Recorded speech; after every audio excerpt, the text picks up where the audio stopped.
Imagine o seguinte cenário. Tipo, é o auge da preparação para os Jogos Olímpicos. Uhum, pressão total. Exato.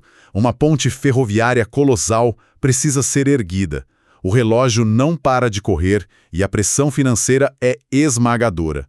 E o grande problema ali não era, sei lá, falta de engenheiros brilhantes ou de verba inicial. Pois é, o buraco era mais embaixo, né? Muito mais embaixo.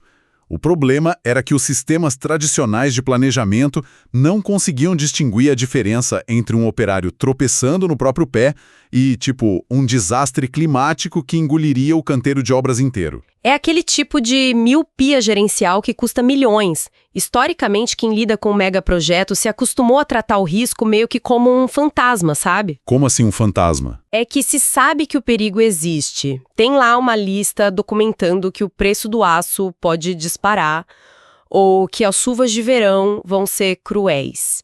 Mas essas ameaças ficam flutuando no vácuo de uma planilha de texto.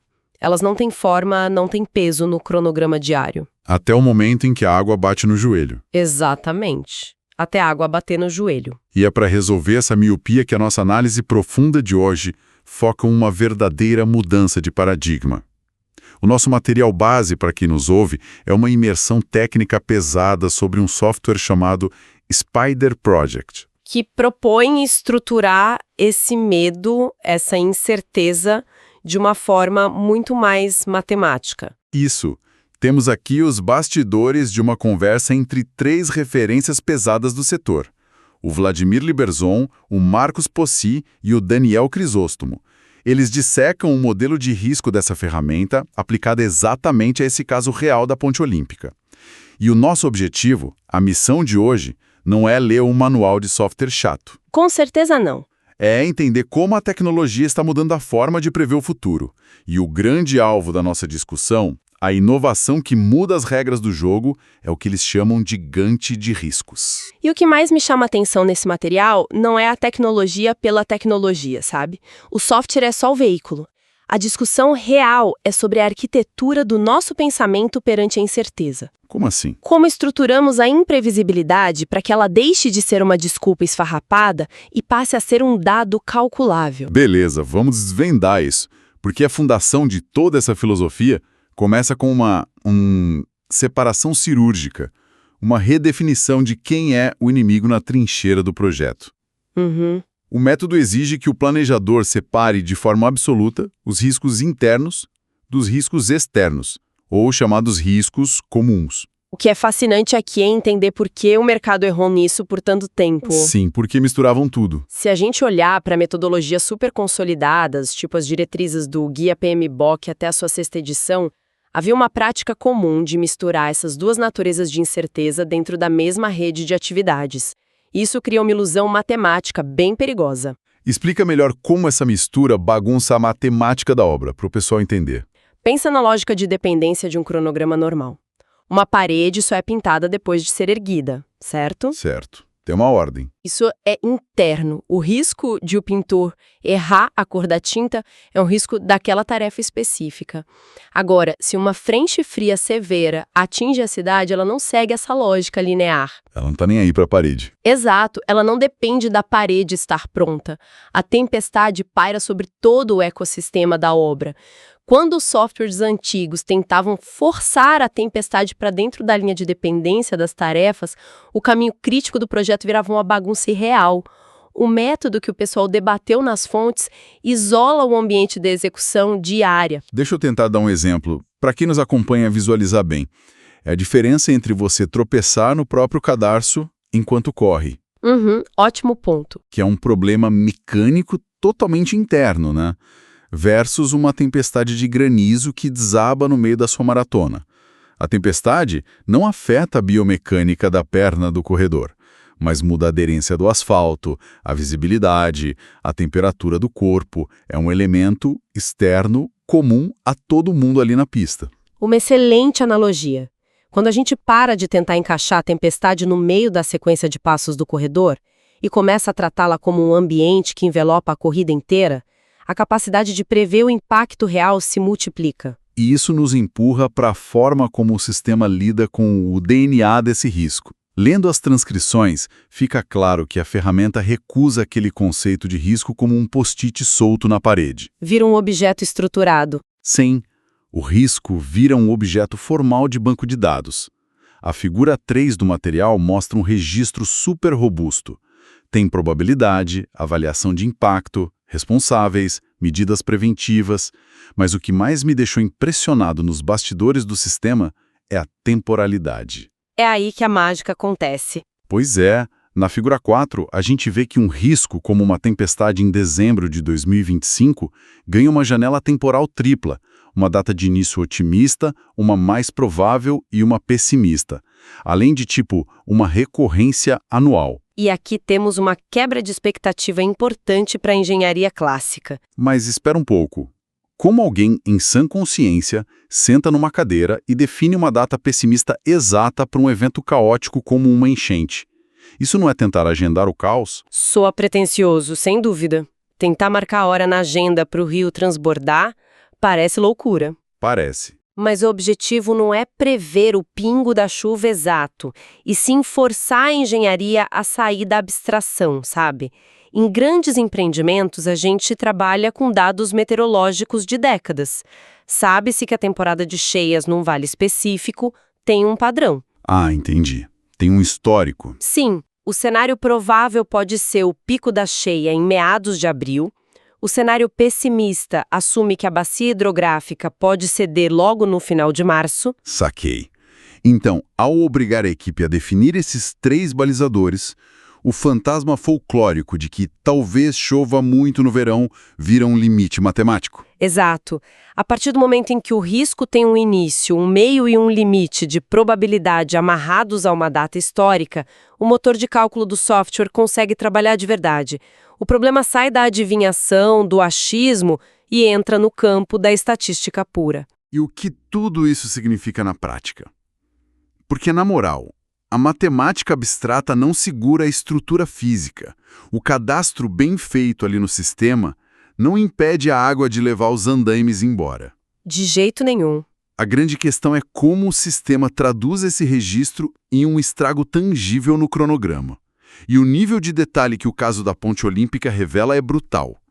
O impacto modelado vai muito além de, simplesmente empurrar a data de entrega final alguns meses para frente. Porque empurrar a data final é apenas o sintoma final, né? Não é a doença em si. O que a apresentação mostra é que o impacto ataca artérias bem específicas do projeto. Um dos mecanismos mais interessantes que eles discutem é a configuração de calendário que gera as chamadas semanas em branco, as blank weeks. Isso chamou muita atenção. Não é um atraso genérico. É um vácuo temporal inserido pelo sistema por causa de um evento externo, onde a premissa é de que o canteiro inteiro para. Ninguém aperta um único parafuso porque a condição climática proíbe. E a dor financeira disso é gigante. Demais. A obra para, mas o aluguel dos equipamentos, os salários da administração e os seguros continuam correndo soltos. E é por isso que a segmentação inteligente do software é tão importante. O sistema não aplica o atraso cegamente em tudo. Existe um filtro que eles chamam de tipo de calendário. Ele entende a diferença física entre as frentes de trabalho. Deixa eu ilustrar com o exemplo da fonte. Se o risco de chuva extrema acontece, o software é configurado para penalizar e atrasar apenas a equipe de terraplenagem e fundações profundas, que, estão atoladas na lama lá fora. Sofrendo com o clima. Isso, enquanto isso o sistema protege e deixa seguir normalmente o cronograma do pessoal que já está dentro do túnel fazendo instalações elétricas. Completamente abrigados. Essa cirurgia na modelagem é incrível. Mas olha, o detalhe matador da figura 5 foi a parametrização de equipamentos. O caso da escavadeira no frio extremo. Esse mesmo. A interface permite que o usuário diga para o sistema o seguinte: devido àquela frente fria severa prevista, uma escavadeira específica vai ter seu rendimento reduzido. E o software pede números cravados. Perda otimista de 10%, perda provável de 15% e um tombo pessimista de 20% na produtividade, durante 20 dias ininterruptos. É um nível de detalhe assustador, né? E aqui eu preciso dar um pushback. Uma dose de ceticismo. Vamos ser práticos. Nós estamos dizendo para um computador que o braço mecânico da escavadeira número 3 vai render exatamente 20% a menos num período Y. Isso não gera um microgerenciamento completamente paralisante? É a primeira coisa que vem à mente. A equipe de controle não vai passar mais tempo ajustando o botão em aba de sistema do que efetivamente coordenando a concretagem da ponte? Olha, essa provocação é o pesadelo de todo escritório de gerenciamento de projetos. A paralisia por análise é um risco bem real. E em projetos de baixo orçamento, modelar nesse nível de detalhe seria um suicídio gerencial. Total. No entanto, estamos falando de obras colossais, onde um único dia de atraso custa o valor de um apartamento de luxo, sabe? A defesa para esse rigor absoluto com o rendimento da máquina é que isso conecta a teoria burocrática direto ao fluxo de caixa real do projeto. Explica como essa conexão funciona na prática, lá para a diretoria. Vamos lá. Quando o gestor senta com os investidores e diz de forma genérica: o inverno vai atrasar a terraplenagem, ele gera ansiedade corporativa, mas não gera uma decisão concreta. Fica no ar. Exato. Mas quando a ferramenta diz: este equipamento crítico de $500 milhão vai entregar 20% a menos de volume movimentado entre os dias 1 e 20 de dezembro, o diretor não vê apenas um atraso, ele vê uma cifra financeira exata. E aí ele pode agir. Sim, é essa informação granular que responde à grande dúvida. Financeiramente vale mais a pena alugar uma segunda escavadeira caríssima com meses de antecedência para compensar essa perda exata de 20%, ou vale a pena absorver o atraso e pagar a multa contratual milionária lá no final? Caramba, faz muito sentido. O microgerenciamento da máquina justifica a macrodecisão financeira. Mas aí a gente esbarra num gargalo óbvio de processamento mental, porque se juntarmos dezenas de equipamentos, dezenas de calendários segmentados, centenas de atividades e 3 camadas de probabilidade para cada evento climático ou macroeconômico, vira um caos visual. A tabela de texto fica ilegível. E aqui é que a coisa fica realmente interessante, porque chegamos ao grande foco da nossa análise. O coração da novidade do Spider Project, o Gantt de riscos. Que é onde esse conceito super abstrato ganha sua materialidade máxima. A biologia humana não evoluiu para compreender perigos lendo colunas de Excel, né? Com certeza não. A gente fica tonto. Nós somos processadores visuais. O espaço, a distância e a passagem do tempo entram pelos nossos olhos e dizem que nenhum outro software do mercado faz isso desse jeito. E o que esse recurso inédito faz é literalmente desenhar o caos. O Gantt de riscos tira aquele oceano de matemática do banco de dados e sobrepõe uma nova camada na linha do tempo da obra. Não estamos mais vendo apenas as barras azuis que representam o trabalho a ser feito. Estamos vendo as tempestades se aproximando no horizonte do gráfico. Visualmente, a interface usa barras pretas robustas como guarda-chuvas para grandes categorias de perigo, tipo clima ou custos macro, e debaixo delas brilham as barras individuais dos riscos. Barras amarelas para alertas moderados, barras vermelhas intensas gritando severidade. E essas cores não são um enfeite manual que o planejador escolhe porque acha bonito, não? De forma alguma. A cor é cuspida automaticamente por aquela matriz de cálculo severa de probabilidade versus impacto. Isso é ajustável de acordo com o nível de tolerância ao risco da empresa, né? Exatamente. O que uma empresa super conservadora pinta de vermelho intenso no gráfico, uma construtora mais agressiva pode ver apenas como um amarelo de atenção. Mas o poder gerencial que essa tela entrega muda a dinâmica de qualquer conselho de administração. Reduz o papelada. Demais. A liderança não precisa mais de 3 horas de apresentação em PowerPoint. Alguém aponta o dedo para a tela do Gantt de riscos e vê instantaneamente que, no mês de julho de 2026, o projeto será bombardeado simultaneamente por uma greve tarifária e uma temporada severa de chuvas. Se a gente ligar isso ao quadro mais amplo da estratégia corporativa, vemos uma mudança de era. A gestão de projetos sai da medicina forense. Aquela reunião deprimente onde todo mundo senta para descobrir por que a obra sangrou dinheiro no mês passado. Essa mesma. Sai disso e entra na antecipação tática de cenários. A barra colorida no mês de julho de 2026 permite engatilhar contratos emergenciais e mover peças no tabuleiro logístico antes mesmo de o ano começar. Isso levanta uma questão essencial, porque, mesmo visualizando o futuro, até os mapas mais complexos têm pontos cegos. O que nos leva àquele momento de climão construtivo que rolou no final da apresentação. O embate caloroso sobre os limites da interface gráfica. Sim. O Marcus Possi e o Vladimir Liberzon tiveram uma discussão super rica sobre uma lacuna perigosa dentro da ferramenta. O problema não estava nos cálculos invisíveis do motor.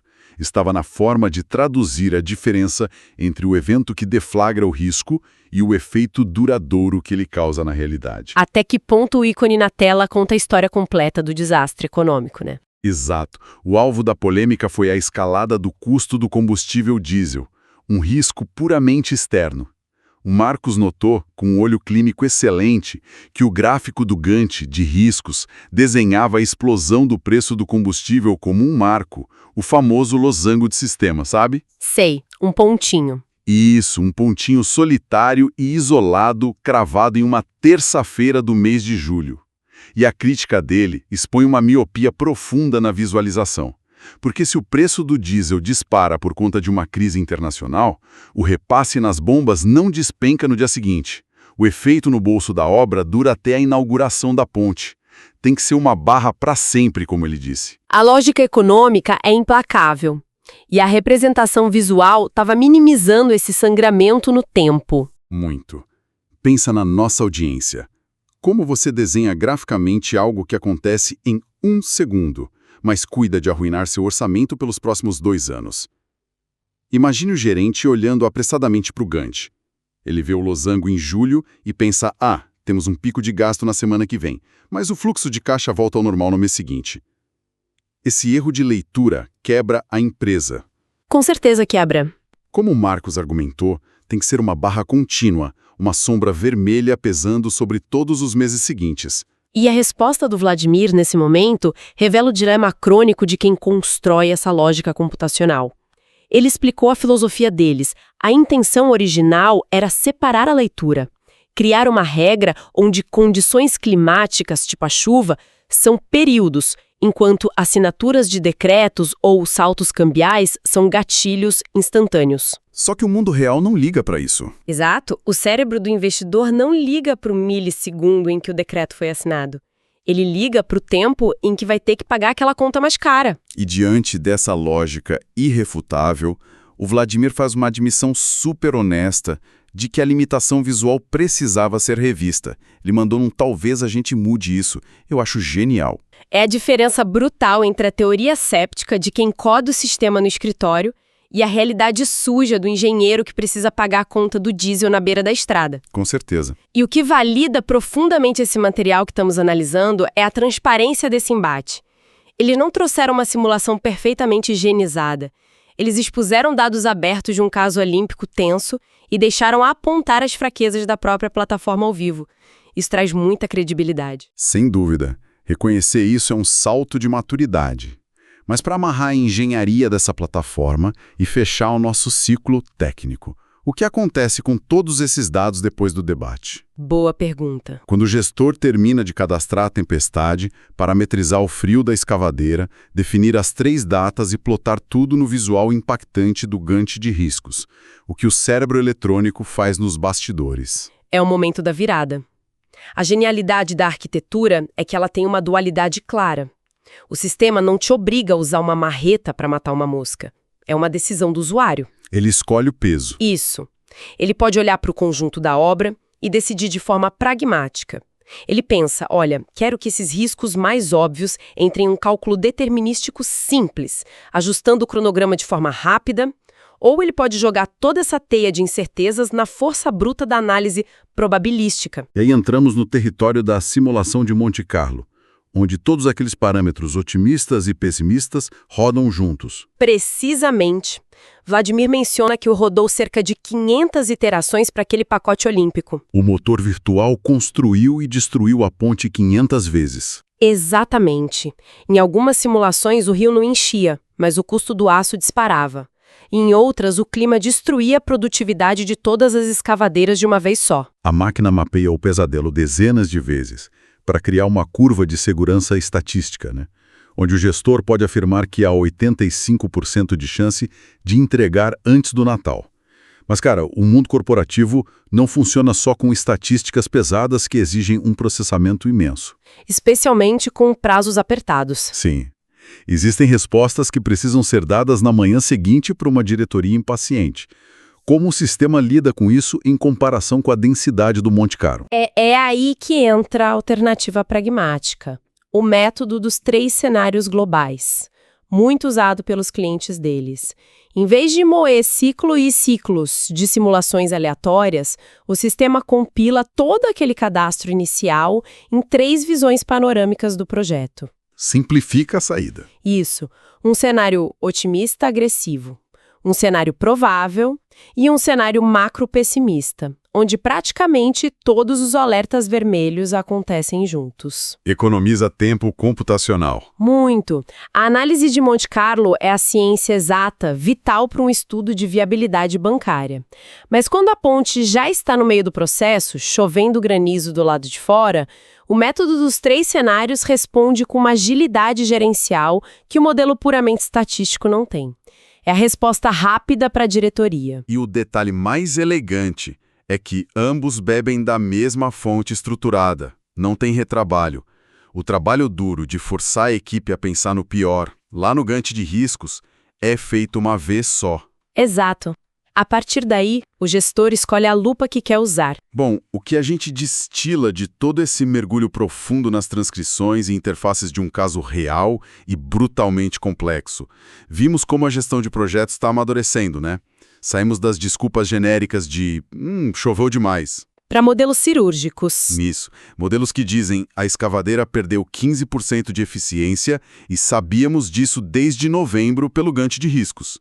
Isso muda as regras da responsabilidade executiva. Transforma o gestor num leitor implacável do terreno. E absorvendo tudo isso, eu queria deixar uma provocação direta para quem nos ouve agora. Manda ver. Se você pudesse estruturar o caos da sua própria carreira ou do seu negócio e plotar essas incertezas com um rigor cirúrgico num Gantt de riscos amanhã de manhã, quantos dos abismos que você teme seriam apenas reventos de um dia e quantos são longos períodos de perda de produtividade para os quais você ainda não criou uma linha do tempo? Nossa, uma reflexão pesada e absolutamente necessária. E que amarra perfeitamente o nosso debate. Parar de tratar a tempestade como o ato de tropeçar no próprio cadarço. A clareza visual de onde estão as minas terrestres já é metade do caminho percorrido com segurança. Essa foi uma jornada técnica que vira chaves importantes. Espero que para quem nos acompanhou até este minuto final, o impacto das ideias tenha sido tão intenso quanto foi para a gente. Um forte abraço e continuamos explorando o que move o mundo no nosso próximo aprofundamento.